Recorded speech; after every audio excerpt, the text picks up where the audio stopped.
Honorable panelists and distinguished guests, welcome to the webinar entitled The Impact of Green Deal on Industry and an Action Plan, organized by Sabancı University Sunum Nanotechnology Research Center. Sabancı University is one of the top-ranking universities in Turkey, and in 2010, the university, as a model initiative, has established Sunum Nanotechnology Research and Application Center, a center of excellence in nanotechnology research.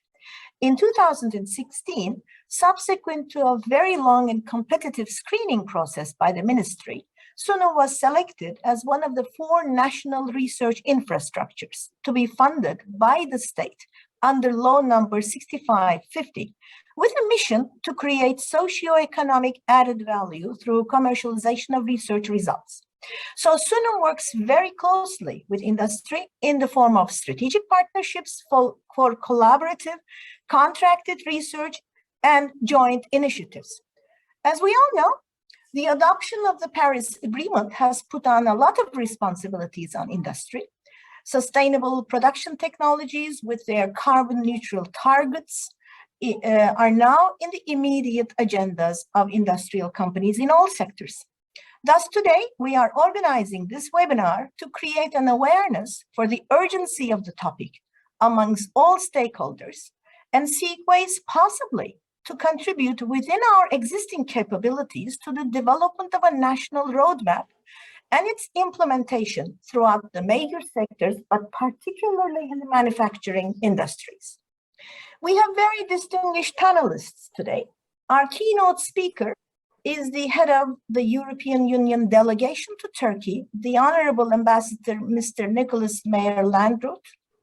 Our next panelist is Mr. Fatih Özkadı, head of EU Green Deal Task Force and the chair of Turkish Industry and Business Association Environment and Climate Change Working Group.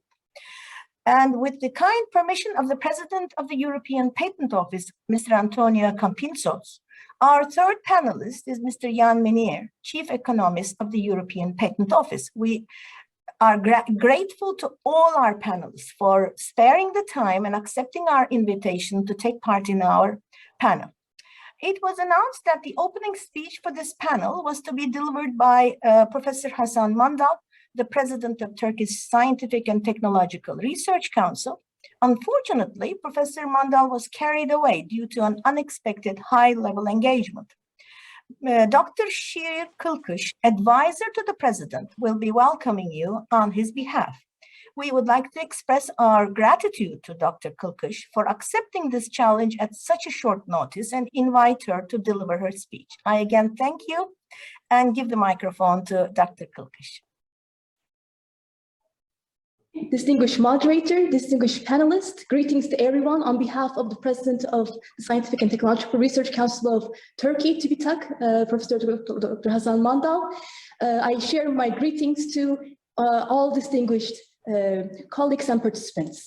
With this, I would like to share some opening remarks to welcome everyone to this very important panel. And for the impact of the Green Deal on Industry and National Action Plan, the opening remarks will be focused on succeeding together for zero carbon emissions and the Green Deal. And once again, our appreciation to Sunum for organizing this important webinar on behalf of Professor Dr. Hasan Mandal. Here we can see that the most important risks, global risks, when we look at the likelihood and impact, is coming from those risks that are also connected with the findings of the 6th Assessment Cycle Working Group 1 of the Intergovernmental Panel on Climate Change, failure of climate action or biodiversity risks or the human nature interactions. These are very serious risks, but whether these risks will take place will depend on our solution-oriented approaches. And for this, the crucial race to zero emissions have started, and there are roles for everyone. This includes the companies, the countries, the organizations, the cities, the universities, and every single institution. We have a role in supporting this race to zero to eliminate as much as possible the risks of uncontrolled and unabated greenhouse gas emissions. And in this race to zero, which was an initiative heading toward COP26, which we completed, but continuing to 2050, there has been about 10,000 companies that are participating in the UNFCCC Race to Zero for net zero carbon emissions. And this is showing the role of the private sector all across the world, and including currently, and it's increasing, 50 firms with net zero targets from Turkey. We are supporting the Race to Zero. And we believe, as TÜBİTAK, that research, development, and innovation will have a crucial role in allowing all of these actors to come together to support this crucial target. When we look at the present status of the world today, the CO2 emissions per unit of production value coming from the industry is different across the world. And this is one of the indicators that are monitored under the Sustainable Development Goal on industry, innovation, and infrastructure. And we see that for this to be successful by the year 2050, the CO2 trend of about 0 tons per unit production value will be important.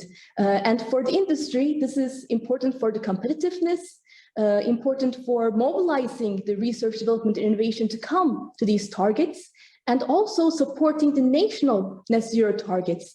So this is clean production by providing more value added, more competitive products, more clean relation with the environment, and eventually supporting sustainable development for the countries as well. As Turkey, together with the ratification of the Paris Agreement, we have a 2053 target for net zero emissions. And all of the stakeholders of Turkey, we are trying to support our national target for 2053. And this requires, of course, all support from everyone, the local actors, the companies, the firms. And when we take the science-based targets, there are some principles: assessing, interpreting, prioritizing, measuring, setting, and discussing, acting, tracking according to the capabilities and opportunities that are available for industries. This is both a bottom-up process involving the companies who are volunteering for these targets to support the nationally determined contributions of the countries, and Turkey is going toward net zero by 2053. As TÜBİTAK, one thing that we learned from the COVID-19 crisis was mobilizing the ecosystem to overcome these challenges. And this includes climate mitigation adaptation, net zero greenhouse gas emission targets, and related aspects, including Industry 5.0, which not only the digitalization, but also the environmental aspects and opportunities for the industry. And we are going to support the Paris Agreement with the mobilization of our research, development, and innovation ecosystem. And as TÜBİTAK, this is to emphasize that we are very strongly dedicated to supporting our ecosystem, to addressing climate change and environmental challenges. And we see that science-based opportunities towards addressing climate change and environmental challenges are very important, in line with our national 2053 net zero emission targets. We are opening, we are giving some priorities in all of our support programs. We have the European Green Deal priorities in different programs for our ecosystem. And the green growth challenges, it's widespread from entrepreneurs to the universities to the private sector.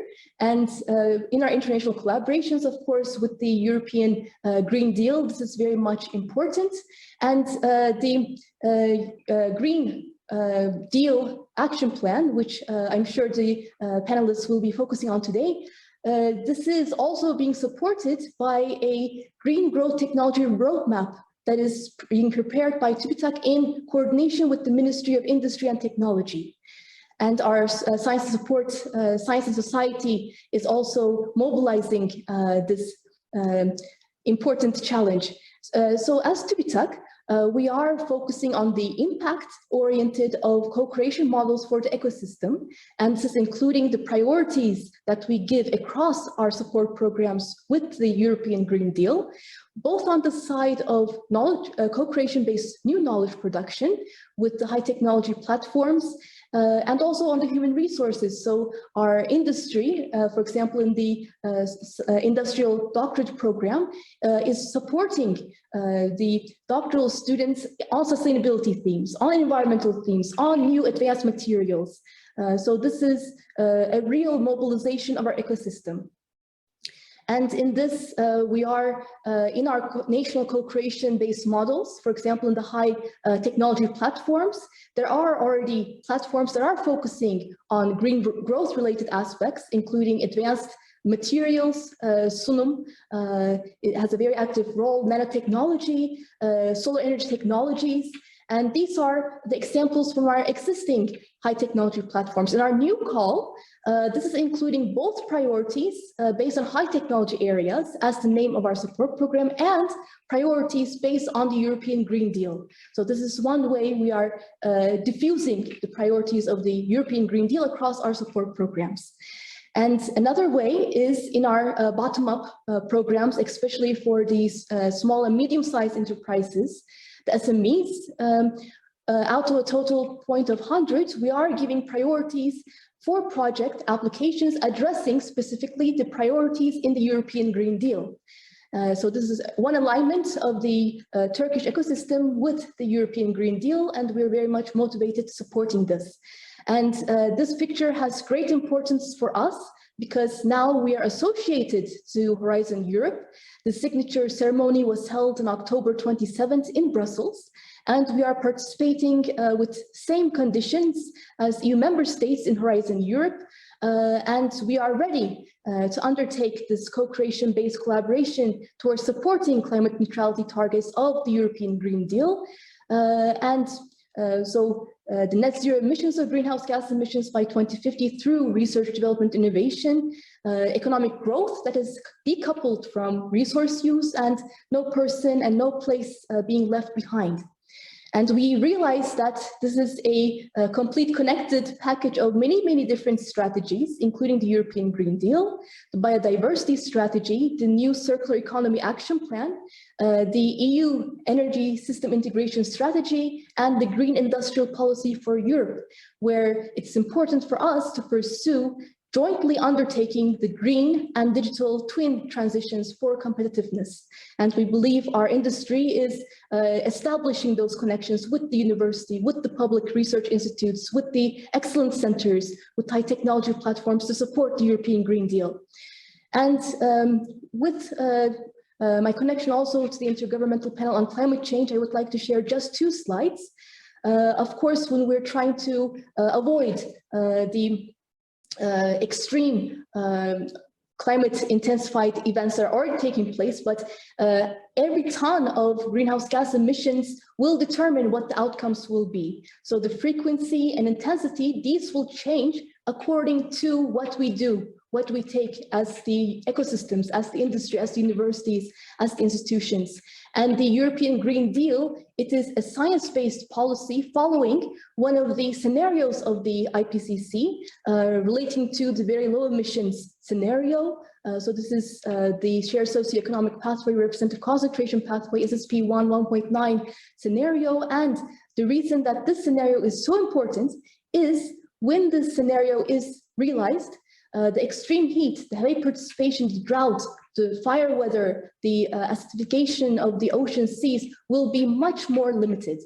It will not be zero, but it will be much more limited. And here we see that for a future with less global warming effects, it is of great importance to reduce emissions by 50% by 2030 and towards zero in the year 2050 by mid-century for CO2 emissions. And we can see the progress of what has been changed since the pre-industrial levels.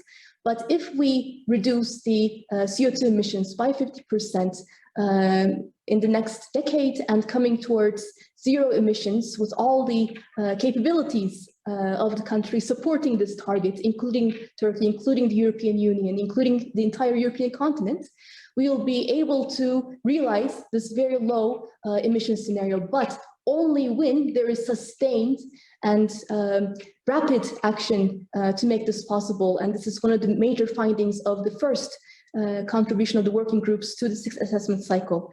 With this, I welcome you all once again, on behalf of the president of TÜBİTAK, Professor Dr. Hasan Mandal, and we are looking very much towards listening to your contributions, the valuable, distinguished contributions of the panelists.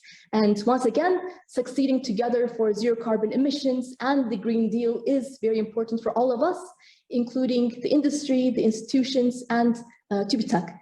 Thank you and greetings on behalf of TÜBİTAK. Thank you, Dr. Şiir Kılkış. It was a pleasure listening to your enthusiastic approach, and we are really very encouraged as the academia here. Now, I would like to give the floor to the Honorable Ambassador, Mr. Meyer Landrut, without keeping anybody much more in waiting. Yes, Mr. President, Mr. Ambassador. Thank you very much. Thank you. I'm happy to be with you today for this very important exchange. So I wish to greet the distinguished rector, the ladies and gentlemen, the panelists, those who listen to us. Dear friends, I think we are all around the same objective. The climate crisis, as we just also have heard again, is the defining challenge for the years to come. And contrary to the pandemic, there's not a single vaccination which will help us, or a booster vaccination, but we will have to do many things in every sector.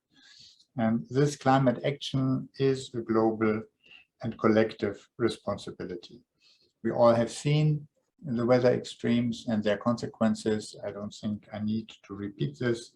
We know how much the global warming over the last decades has contributed to this global warming, climate change. The diagram showed by TÜBİTAK just was very explicit on this and very telling. And if we want to reach the target of 1.5 degree, not more than 1.5 degree global warming by the end of the century, we actually have to act now. I think my first message is we should not think this is very far down the road and we can deal with it later. No, if we are not starting to deal with it very seriously now, we will not achieve it. So the 2050 goal, climate neutrality, which is shared by most and by those who have signed the Paris Agreement, and also Turkey now, is something which we can only achieve if we start to really focus on these issues now. On the European side, and this has been described, and I will not make too long a presentation of it, the key instrument to contribute from the European side to this reduction, this fight of climate change, is what we call the Green Deal. The Green Deal, and I think this is something which is important also to understand, is not an environment policy. It is the new comprehensive growth, environment, social investment strategy of the European Union. It is something which is cross-sector and which needs to involve every part of public and private activity so that it can achieve. So we are now working in the European Union on what we call a very large or big toolbox, where we try to address the different dimensions: economic growth, sustainability, jobs, energy, food security, public health, and. So it's everywhere. I think this is the second big message. To reach this objective, Green Deal policies, green transformation policies will have to be applied to every sector of public and private life. We have, as a European Union, put our overall objective of greenhouse gas emissions to be neutral by 2050 into a law. This is the way European Union works. So it's a legal obligation for all member states. Now, to reach this, and this is something which is, of course, also very well known, to reach carbon neutrality, this will require significant investment. It will require significant investment both from the public and the private sector. Additional investment to decarbonize power generation, industry, transport, to improve energy efficiency of buildings. If I take my home country, Germany, still 30% of CO2 emissions stem from houses. So you see that it's not only industry and production of industrial production which need to be tackled. And we are also all aware that the emissions, for example, in the transport sector are still increasing. So we have areas where we have not yet even tipped the tide, where we still need to reach this. On the other hand, and that is the next message, to invest in climate change, to invest in mitigating global warming is also something which comes with important benefits. It's not a burden, it is a necessity, and it brings benefits and opportunities. When we see that we want to reduce, let me take 2 or 3 examples, reduce greenhouse gas emissions by 55% by 2030, the volume of fossil fuels which need to be imported to the European Union would fall by over 25% compared to 2015. With all that brings with it in terms of advantages, this will reduce imports, this will reduce transport, this will reduce dependency on also producer countries. Another example is air pollution. If we have a 55% reduction in greenhouse gases by 2030, air pollution will be reduced by 60% if we continue to implement also the existing measures on reducing air pollution. This will help to improve the health of Europeans and those who apply these measures, and improving the health reduces health damages and will also lead to less expenses in the health sector.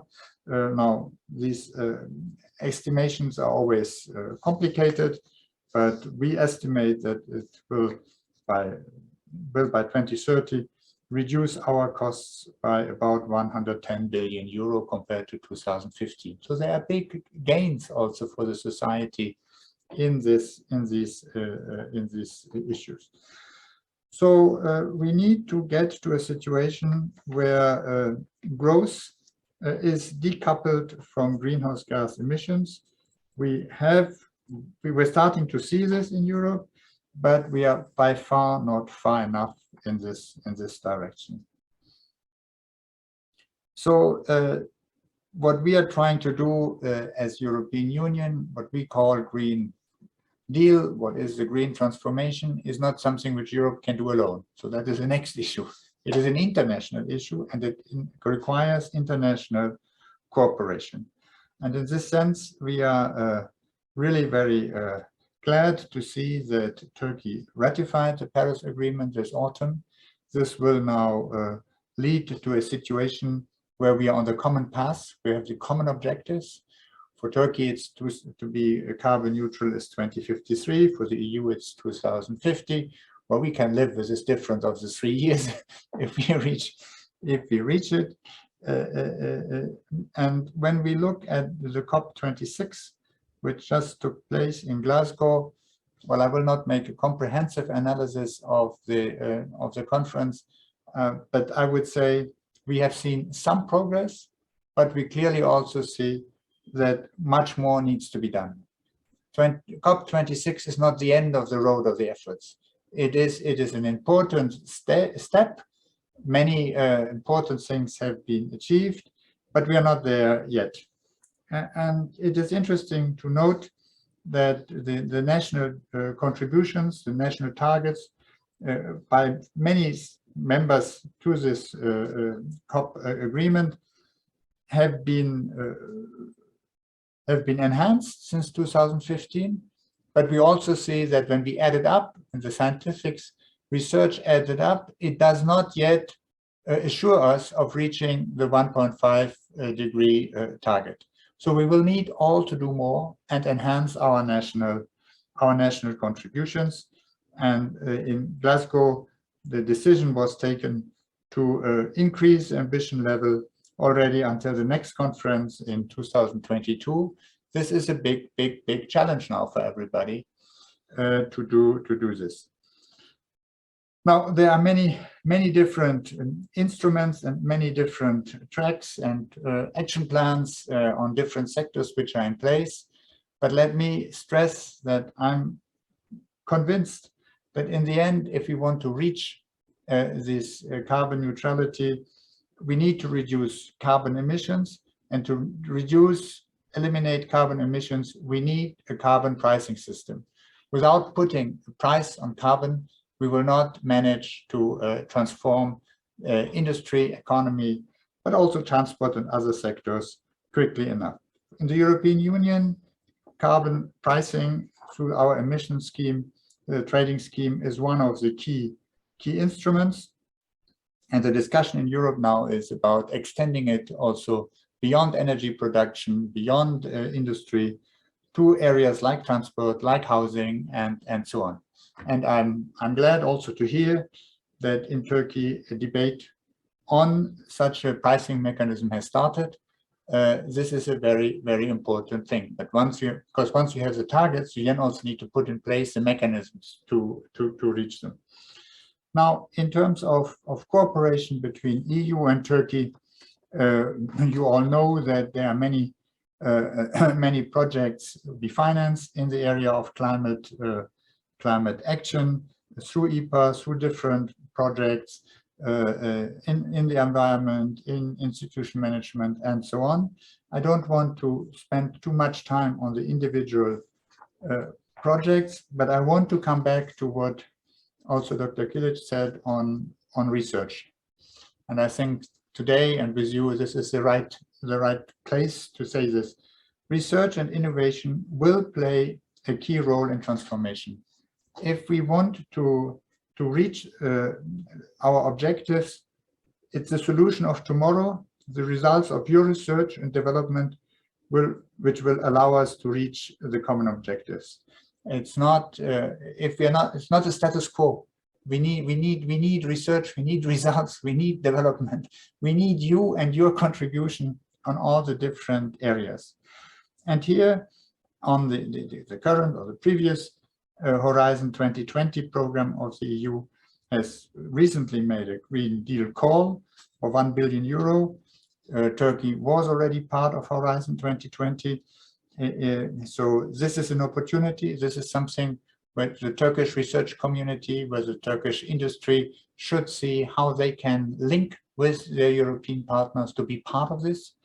And even much more important, and that was also said, Turkey just recently signed the cooperation, the participation in the new research program.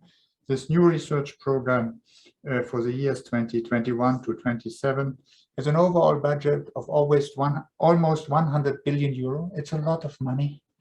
And the main areas which will be directly supported will be all within the scope of what we call green transformation, restoring oceans and waters, climate neutral smart cities, the soil deal for Europe, adaptation of climate change, social transformations.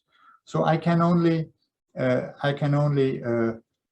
appeal to you to use this opportunity to enter into cooperations on research under this program. And I know how successful TÜBİTAK as the Turkish head organization, if I may call it like this, in this area has been over the past periods. Here is much to do and more to do for the future. So let me end by saying our future is also in the hands of the research community, and we count on you. Thank you very much. Thank you very much, Mr. Ambassador. We are very encouraged with your words. We know our duty. We have that has been reiterated now. So thank you very much. We would also like to welcome you to our center so that we can show you our facilities, this state-of-the-art research facility, which we are proud of and we are trying to maintain. we are more than happy to collaborate with our partners, European partners, and beyond. Thank you very much. With pleasure, I come to you. Yes, yes. Without any delay, I would like to give the floor to Mr. Fatih Özkadı. I will reintroduce him. He is the head of the EU Green Deal Task Force and the chair of Turkish Industry and Business Association, TÜSİAD, Environment and Climate Change Working Group. Yes, thank you, Mr. Özkadı. The floor is yours. Thank you very much. His Excellency, the Ambassador, Mr. Mayor London, dear Dr. Şiir Kılkış, dear Mr. Jan Maynor, and dear Ms. Fazilet Vardar, dear distinguished participants. It's a real pleasure to attend the impact of Green Deal on Industry and the National Action Plan webinar organized by Sabancı University. Today, I would like to talk about our approach in TÜSİAD working groups in terms of the climate change and Green Deal. As you know, the climate crisis and diminishing the resources are main concerns for our planet. The sixth assessment report is the code red for humanity, as UN Secretary General Antonio Guterres called. As TÜSİAD, we see the Paris Agreement as our strategic priority. The ratification of the agreement will be the enabler of the green transformation in our country. It is the beginning of a process that will accelerate the transformation. There are very positive developments recently. As you know, Turkey now has a 2053 carbon neutral goal and announced that our NDC will be updated accordingly. It is important to support this target with a roadmap, and effective implementation of this plan is crucial. As TÜSİAD, we believe that we will realize the green transformation with the cooperation of the public and business organizations. I believe that the ratification of the Paris Agreement, our mitigation and adaptation activities will gain even more momentum. In this context, it will be of great importance for industries to determine their own 2030, even 2050 reduction targets, and to create a roadmap for the carbon neutrality. This is also critical to benefit more from the global funds to be created in this field. As TÜSİAD, sustainability is one of our top priority, and our members are focusing on business objectives set according to UN Sustainable Development Goals. As being one of the major trade partners of the EU, it is of great importance for us to closely monitor developments, to be in close cooperation, and preserve the sustainable development of bilateral relations in the light of the emerging global trends. In order to tackle common issues such as climate change, we can increase joint efforts. In this respect, the Green Deal offers plenty of opportunities for cooperation. As a part of climate and energy policy of the EU, European Commission has announced a series of revisions and regulations under the package Fit for 55 of the Green Deal. Details of the carbon border adjustment mechanism, which is called the CBAM, have been revealed under the draft legislation. We believe that it is necessary to set a fair, transparent, and predictable methodological approach. The effective consultation and the dialogue mechanism with the EU should be ensured to minimize costs in the transformation process of our businesses. A successful transition to climate neutrality will also depend on leveraging the digital technologies. Together with EU's renewed focus on twin transition, efforts for digital leadership will be new competition area. According to the communication paper called 2030 Digital Compass, published by the EU Commission, it is indicated that 125 billion euro per year is needed in terms of ICT investment and skills to close the gap with the leading competitors in the US and China. It is obvious that the digital tools and data-driven technologies will be key enablers also for traceability throughout the whole value chain, which is required for the resiliency in post-COVID-19. We see that there is a significant amount of efforts in Turkey to adopt sustainability strategy in the way doing business. There still needs to be further actions taken by companies, but it can be said the Green Deal announcement was one of the levers that the companies have become more sensitive about the sustainability. There are increasing number of companies adapting their strategies to the new mechanism set by the Green Deal. However, there might still lack of the clear roadmap on how to manage the impacts when it comes to industry-specific challenging topics. As TÜSİAD, we see the green transformation as a top priority. In the fight against climate change, EU has set very ambitious goals through the European Green Deal that we believe. It is clear that the carbon neutrality can be only achievable with the collective effort of all stakeholders.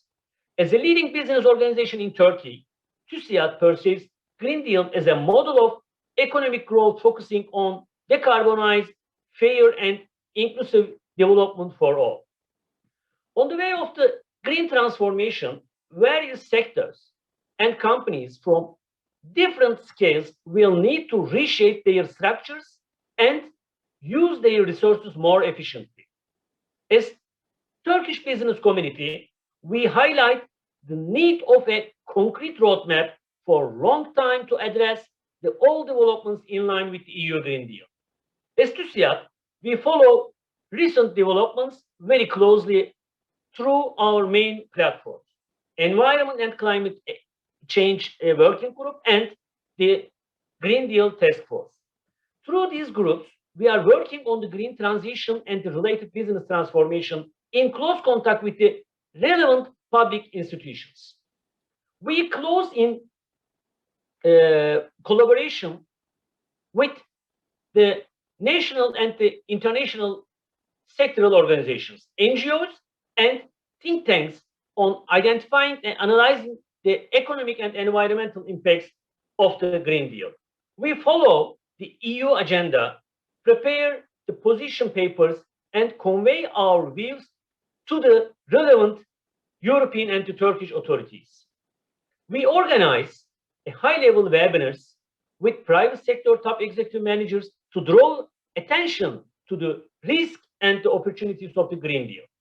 The meetings with the participation of the leading consultancy and think tank organizations offer great opportunities for our member companies at different sites to get different perspective of the coming legislation in order to sustain their competitiveness. As TÜSİAD, we discuss many aspects of the green transformation, such as circular economy, energy, foreign trade, digitalization, and finance. Since on the way of being a carbon neutral company, the huge efforts are needed for the transformation of the whole ecosystem. With the workshops, the consultations we organize with the members, best practices are shared in various areas such as energy efficiency, carbon footprint, carbon economy, etc., which enable the members to get technical assistance and examine internally their own processes. We will continue our efforts to determine the necessities and the responsibilities of the Turkish industry. In the future, we plan to continue all these efforts and be in close contact with our stakeholders. The collaborative and inclusive actions are needed more than ever in order to reach global climate neutrality and long-term sustainability goals. Smart and sustainable supporting strategies and policies for green and digital transformation will be key enablers to protect critical industries, employment, and as well as to ensure resilient value chains. The companies can only maintain their competitive position in international trade with the collective efforts in the entire value chain in light of EU Green Deal and taxonomy criteria, which aims to direct the investments towards sustainable projects and activities. The joint efforts to initiate adaptation program and defining risks and opportunities will be more critical. In the coming period, the compliance of the EU Sustainable Corporate Governance Initiative will play the biggest role in staying competitive for companies.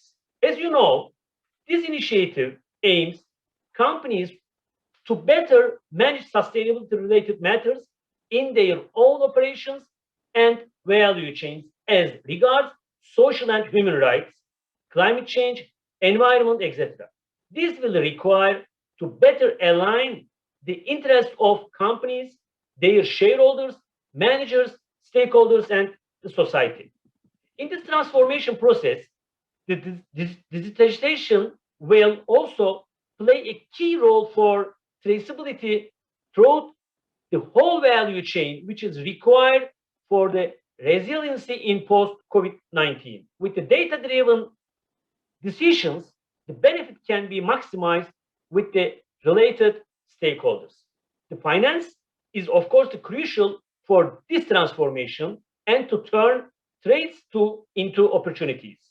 In order to access EU funds, the diplomatic relations must be developed in this respect and the new communication channels must be opened. It is important both to establish incentive mechanisms that will support these processes on the public side and to prepare a road plan for accessing the EU's funding resources. In this context, Horizon Europe will have a leverage effect. The agreement between the EU Commission and Turkey has recently been concluded for the period 2021-2027, as Dr. Şiir Kılkış explained. The which is enabling Turkey to officially participate in the Horizon Europe program. Our country has gained a strong momentum in recent years in the program. A resource more than the contribution paid in the EU framework programs had returned to Turkey regarding the call results announced in 2020 for the first time. I really would like to thank TÜBİTAK. Horizon Europe program will continue with a budget of 95.5 billion euros, and a significant part of this budget is devoted for combating the climate change. I believe that we will achieve successful results. I would like to conclude my speech with a final message.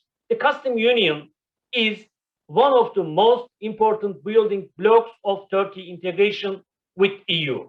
The Custom Union enabled structural transformation of the exporting sectors, which led an increase in the competitiveness of the Turkey in international markets. On the other hand, it is obvious that the modernization of this agreement is essential in order to support today's competitive trade environment. We find the modernization critical, which will offer a substantial potential for global challenges such as climate change and digitization. It's an honor and privilege to speak to you today. Thank you very much. Thank you, Mr. Özkatı, for your time and this very interesting contribution. As representing a research institute here, we would like to collaborate more and more to learn the real needs of the industry so that we can develop real projects targeting real needs for commercialization of research results and implementation of research data. So thank you for your contribution and perspectives on this. Now we have a couple of questions, but I will save them to the end, and I will hand the microphone to Mr. Jan Menier, representing the European Patent Office. He will also be talking to us about the academic perspective and how this is being reflected to patents and the development of know-how. Yes, thank you for sparing the time and being with us. And the floor is yours. Thank you.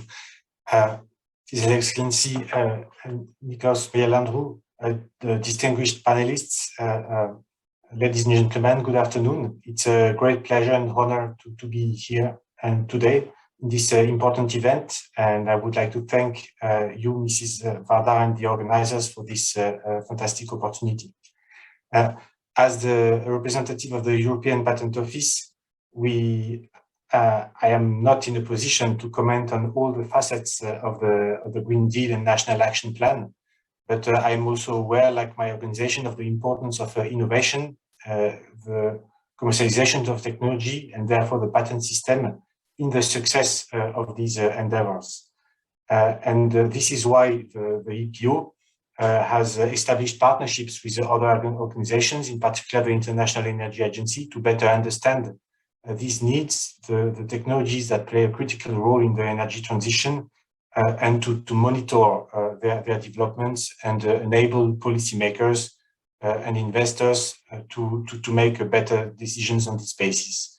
And this is the insights that I would like to share today, based on a joint study published this year in collaboration with the International Energy Agency on the topic of patents and the green energy transition, which you can see now. A first remark on the motivation of this work and of this topic concerns the role of innovation in the energy transition, and there let me quote some statistics and some results from our colleagues in the International Energy Agency, which are reported on this slide, which represents the degree of maturities of the technologies that are needed to reach net zero emission in this chart by 2070. And as you can see here, we already have available a number of technologies of greener, decarbonized energies that need to be implemented and scaled up in order to reach net zero, to cut carbon emissions, but they are not sufficient. Actually, in order to achieve this goal in practice, a number of technologies will need to be implemented that are today not available in the market. They are still at the stage of demonstration or even prototyping. So the success critically depends actually on our collective ability to develop, scale up technologies that are not available today. The order of magnitude is about 35% of technologies needed, that about 35% of the technologies needed to shift to net zero by 2070 are still at the prototype or demonstration stage.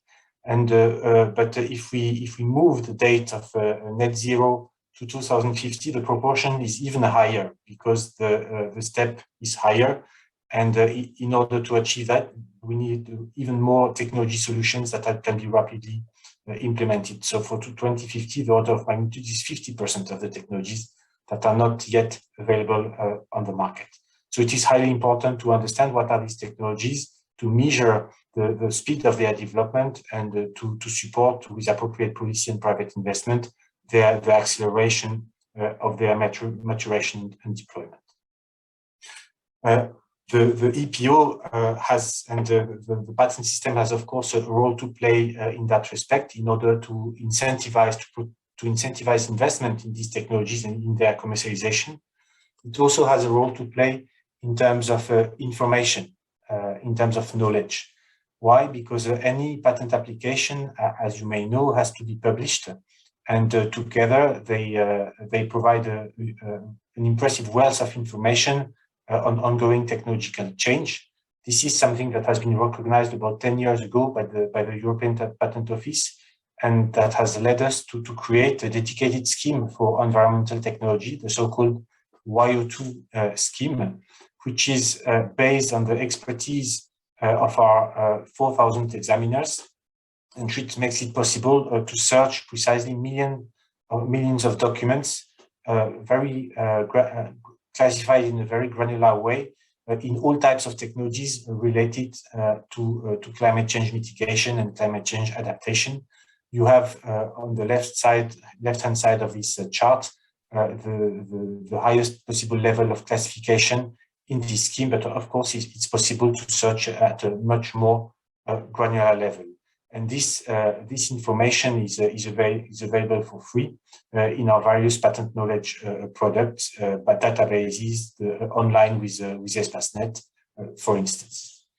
And the availability of this source of information is one of the reasons why it was interesting for the International Energy Agency to partner with us, and reciprocally. Actually, together we can exploit this information to inform policy, to interpret trends in patent data. And this is what has been at the basis of the study that we published earlier this year, which focused more specifically on patented technologies that are related to the energy transition, so excluding technologies related to waste and wastewater and to adaptation, to focus on all the already very broad set of low carbon technologies related to energy. There are a number of results and insights from this study that I would like to share today, but let us start with this one, which actually benchmarks our measures of patenting in the domain of low carbon energy, which you can see in dark gray on this chart, versus all technologies, whatever the sector, which you can see in gray, and also fossil fuel technologies, fossil fuel related technologies that you can see in light blue on the chart. This shows trends based on a level 100 in 2000 until 2019. And I think this chart is very important and interesting and insightful for further policy making. And in particular, it highlights two different growth patterns over the last 2 decades. The first one took place from 2000 approximately to 2013 approximately, and during this period we have been seeing a very sharp increase of innovation in low carbon technologies, low carbon energy technologies, like renewables, for instance, but not only. Much faster growth than what we could see in other sectors or in fossil fuel technologies. Actually, this growth has been of 12.5% every year on average, so really impressive as the result as one of the first results of the Kyoto Protocol and related policies. And indeed, the most of the innovation is located in countries that have been proactively implemented and trying to implement the Kyoto Protocol. So there is a link between policy and innovation. But what we can see afterwards is a dip actually of innovation in those fields, followed by a rebound in the most recent years, but at a slower rate.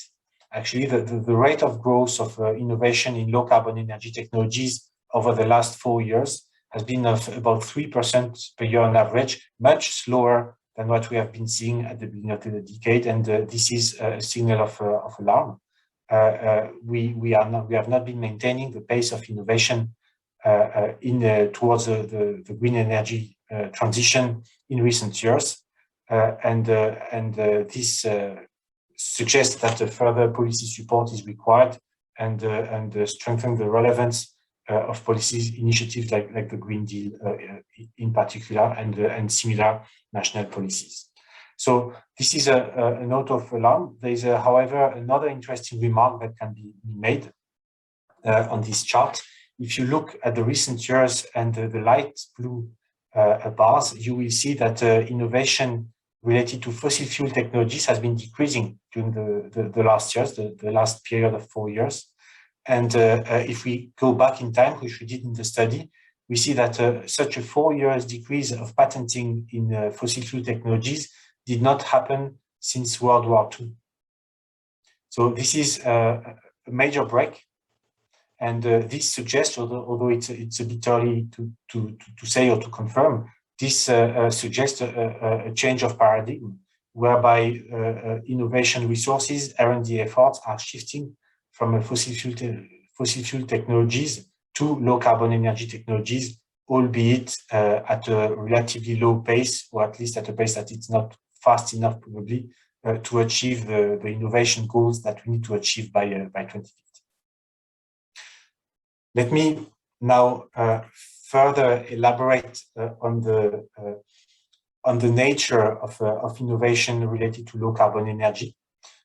So what is behind this dark gray bar that I showed in the previous slide? And actually, together with the experts of the International Energy Agency, we have classified innovation in 3 main categories that are quite intuitive, at least for the first 2 ones. The first one is energy supply. So any type of technologies related to the production of clean energy, renewable energy, but also nuclear, for instance, which is decarbonized. The second one is end use, which is related to energy saving, such as progress in energy efficiency or fuel switching in any type of end use, in any type of industry, which you can see in dark gray in the charts.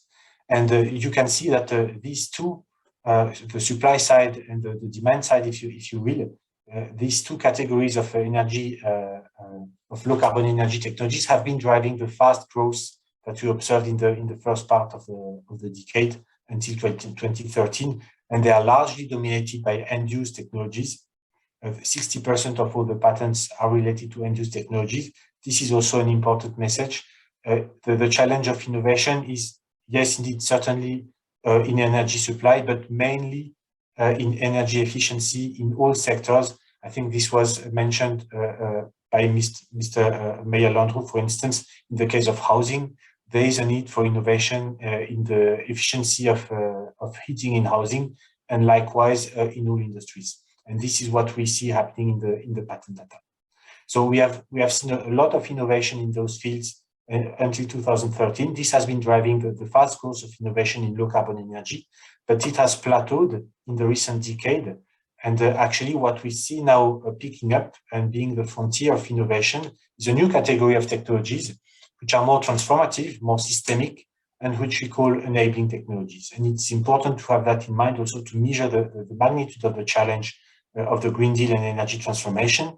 It's not only about changing the way in which we produce energy or the way in which we consume energy. It's very much now a challenge of changing in a more deeper way, the way in which we organize the entire energy system of all industries. So what are these enabling technologies? Actually, there are several of them, and all of them are cross-cutting and have an impact both on the production of energy and on the use of energy. They include energy storage technologies like batteries that have already been identified as a strategic by the EU, for instance.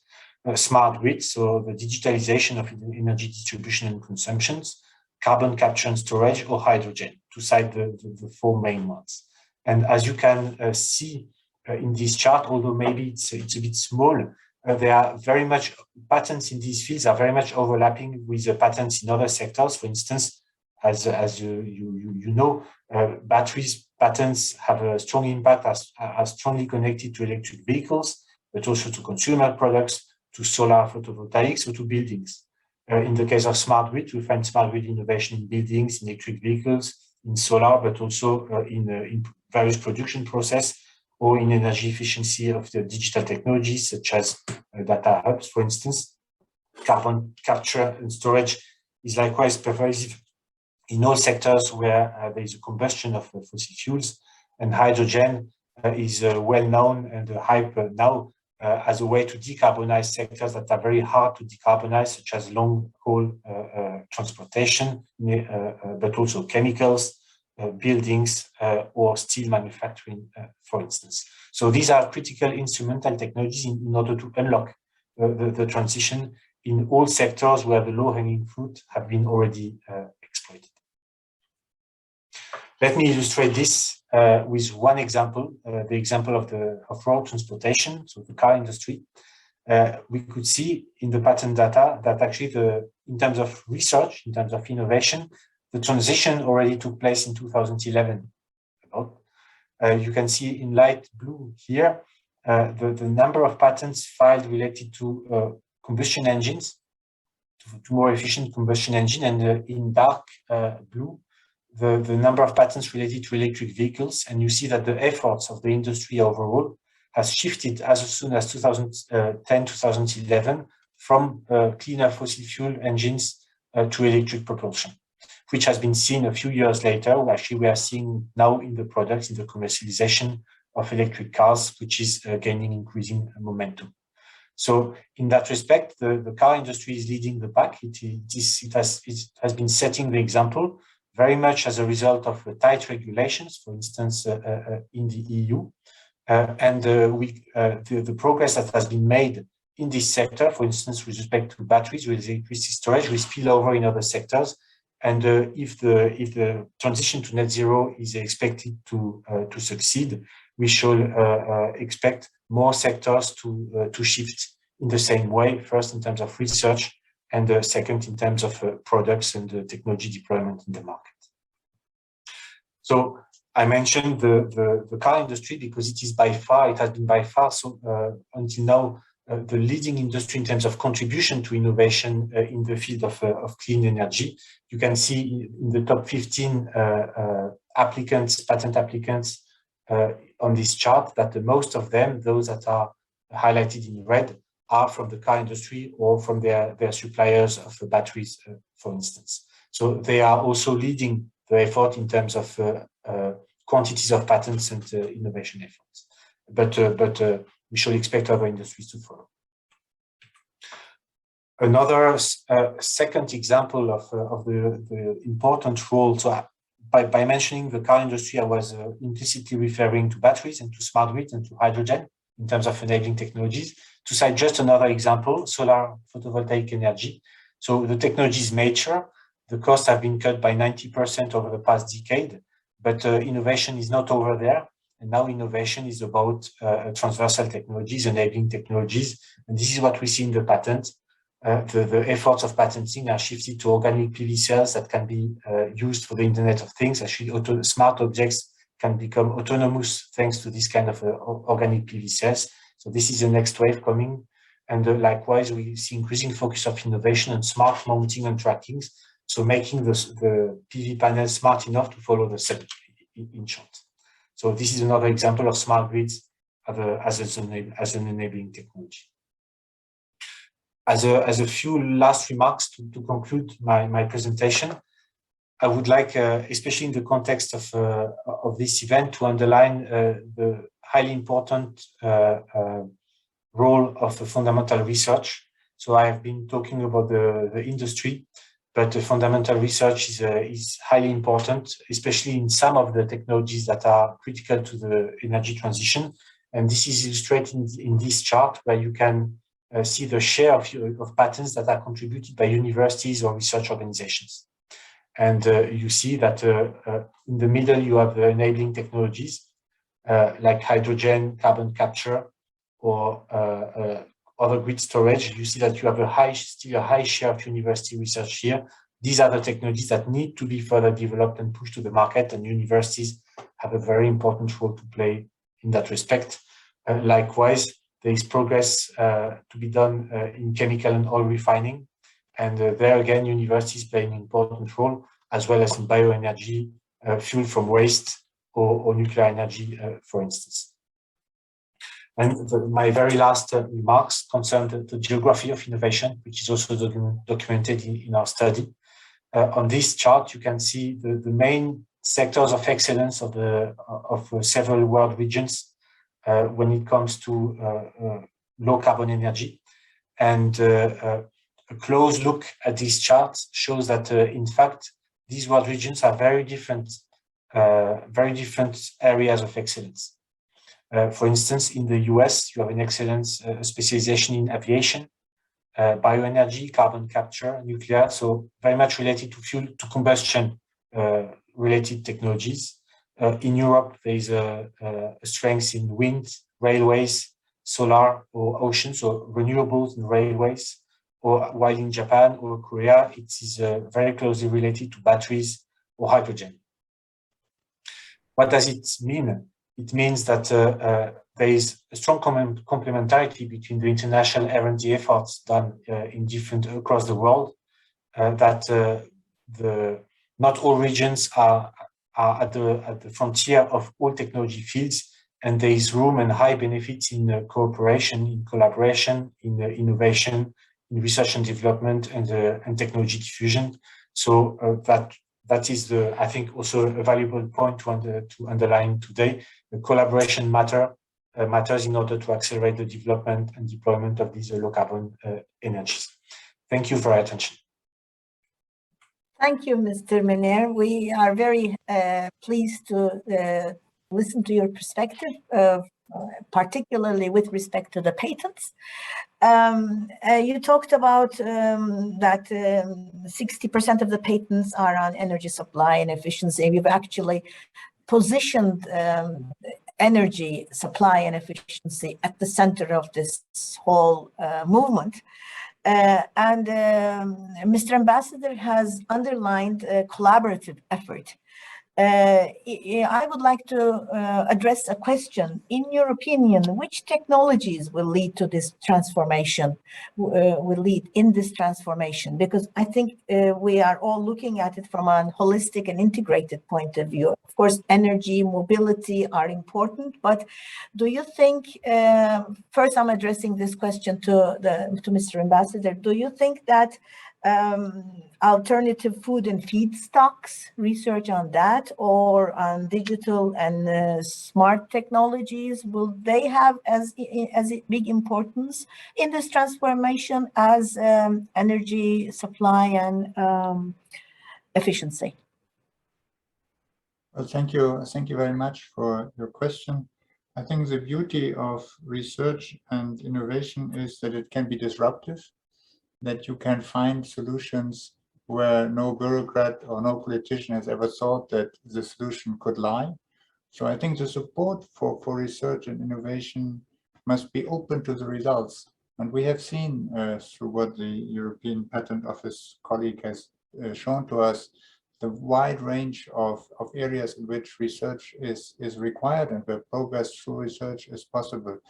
So I think from a standpoint of view of public administration, we should rather proceed a bit as we proceeded with the vaccines in the pandemic. That is, we want vaccines which are efficient and which are safe. We want them to be then tested, but we are not telling the researchers what kind of technology, what kind of method, what kind of vaccine they should develop, but we want results. So we should measure the outcome of research by its results and have good standards so that we know if hydrogen is used, it's really green hydrogen. It is what really helps for transformation.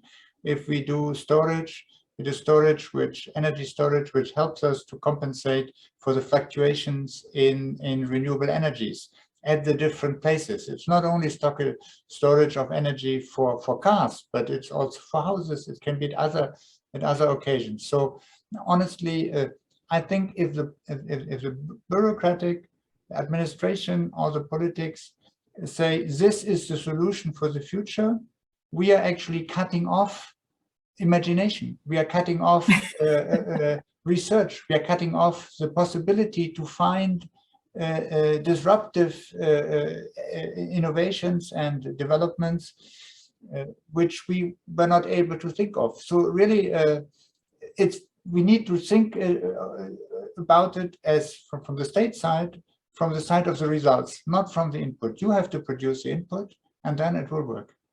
Thank you. Yes, we have a saying in Turkish, the water finds its way, and Mr. Menir has actually demonstrated it, because different regions are keeping it or holding from different edges of the problem, contributing, and there is a complementarity in efforts. Yes, thank you very much. My next question is to Mr. Özkadı. Is there a plan for financing this green transformation in Turkey? Thank you, Fazilet Hanım. First of all, really, it's a very good, excellent the panel and the webinar that I would like to thank you. And thank you for your excellent question. I would like to approach in two ways. The one is the following. As known, according to the existing knowledge, Turkey can be affected by the CBAM, which means the Carbon Border Adjustment Mechanism. Most probably, as Turkey, we will need to establish a kind of the ETS system in Turkey. This ETS will be in line with the EU ETS. If we can achieve this, there will be a fund which will be collected. And in Turkey, we have to use this fund for only green transition, carbon transition path. For the second way, which is important for the TÜSİAD member and the private companies. This is about to reach the efficient financing. I mean, for example, the green bond, the sustainability bond, even social bond will be more important in the near future due to the fact that the private companies should invest in ESG structure. If we do this, I believe that the reaching the efficient finance will be easier than today. Thank you. Thank you very much. Yes, we're looking forward to new developments in the country. And my next question is to Mr. Menir. How would you evaluate the distribution of respective contributions of academia and industry in these patents? And when I say industry, large companies, SMEs, maybe startups, do you think startups are actually leading somehow this disruptive change in the society perspective to a greener world because they are from a younger generation? Or is it the larger companies that are leading because they have more access to finance? That's a very good question. Thank you. I would say that startups certainly have a role to play next to large companies and universities, and perhaps between often universities and large companies, because the research stemming from universities takes the form of startups very often. And I would say in our case, it's especially what I would call deep tech startups. So not a startup that simply opens a website or something like that, a startup that really develops technologies, invests in research, and brings new technology to the market. Mr. Meyer-Landrú mentioned that research innovation can come from everywhere, can be disruptive. And so I think in some respects, large companies are well equipped to carry out long-term research programs, to have the time to develop the capacity to bring technology to market, but not always the incentives. And sometimes it's easier to disrupt things from the outside, and startups are the perfect instrument for that. So in my view, they complement, and they are very important to complement the large companies in that respect. Thank you very much. And my last question is to Dr. Kılkış, as representing the Turkish R&D ecosystem. There is a lot of change in support mechanisms. New support mechanisms are being introduced.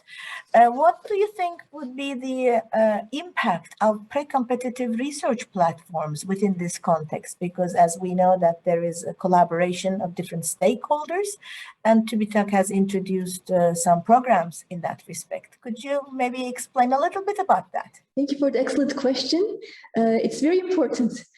Because we know where we need to go. We know we need to go to the zero emissions, the zero carbon emissions. And but there's always a question how to reach there. How is asking a question about the transition, it's a process. And when we look, so we know the impact that we want to achieve, but how to achieve that impact, and we take a step back, then from the beginning, the very beginning of the R&D and innovation process, we know that we need to support collaboration. Collaboration between the universities, the research institutes, and the industry. And when even starting at the idea stage, the pre-competitive research stage, because we know if the collaboration starts from the very beginning, it can continue. There's also, we are very familiar with technology readiness levels, but there's also something that we as TÜBİTAK, we share. There's impact readiness levels, and the impact readiness levels changes by the different collaboration or by the different co-creation that's taking place in the innovation ecosystem.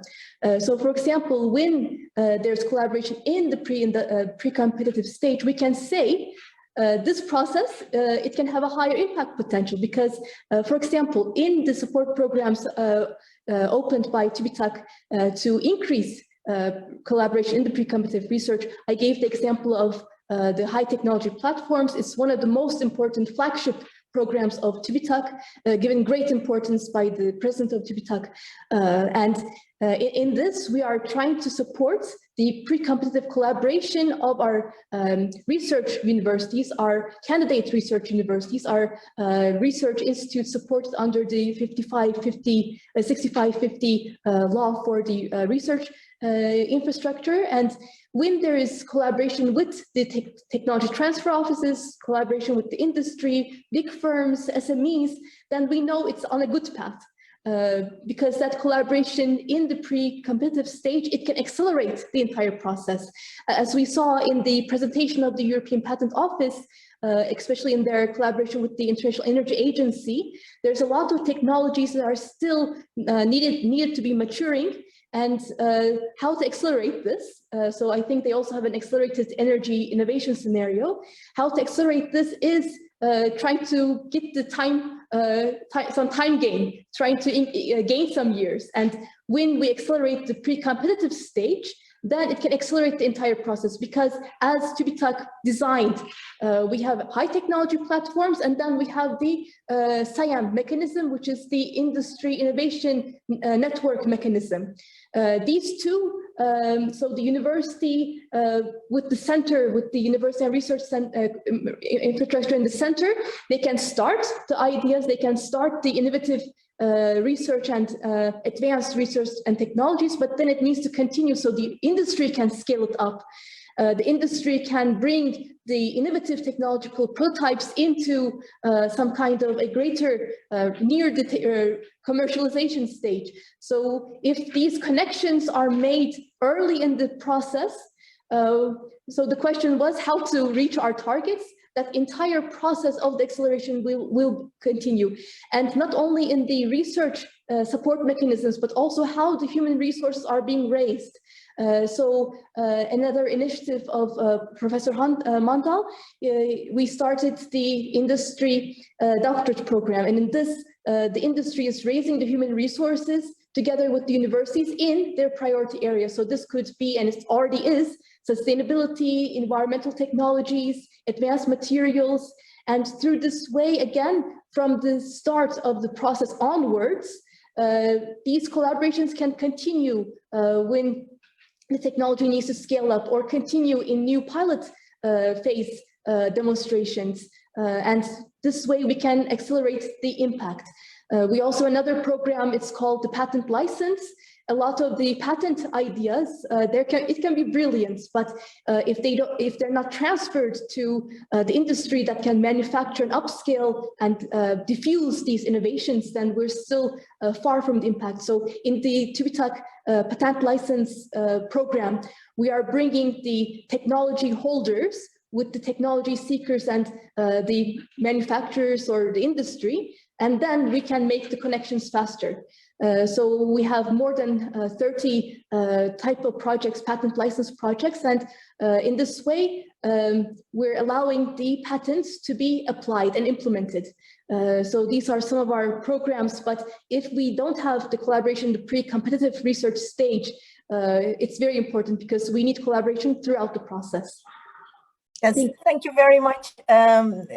You have put forward your perspective from a funding institute side. And as Sunum, we are actually in the middle of a pre-competitive research platform, one of those high technology platforms in nanotechnology. And it's been going on for more than 9 months now. And Arçelik is one of our collaborators. We have observed that this has created a paradigm change, a culture change in the whole ecosystem. When we started 2 years ago, the whole idea was so new, and it was difficult for our academic partners and also for our industrial partners to actually understand that they are coming together under a large umbrella and thinking, putting all their assets and all their intellect to solving one challenge that has been defined, the theme of the platform. Now we are going for a second platform for the next call. And we have found out that actually there has been a cultural change, and the companies and the academia are more ready to accept and think like this collaboratively in this co-learning and co-creating environment. And we have come to the same point in a far less time than initially. So I have observed firsthand that this modification, this disruptive change in the ecosystem led by TÜBİTAK and all the assisting partners have actually resulted in an impact, in a social or an academic cultural impact. So we thank you for your contributions in that respect as well. There are many more questions from our participants, but our time is up, so I don't want to engage you further. It has been a pleasure moderating this panel, and I really have appreciated your time and efforts and your contributions. We have hope to repeat this with another theme sometime in the near future. Thank you very much.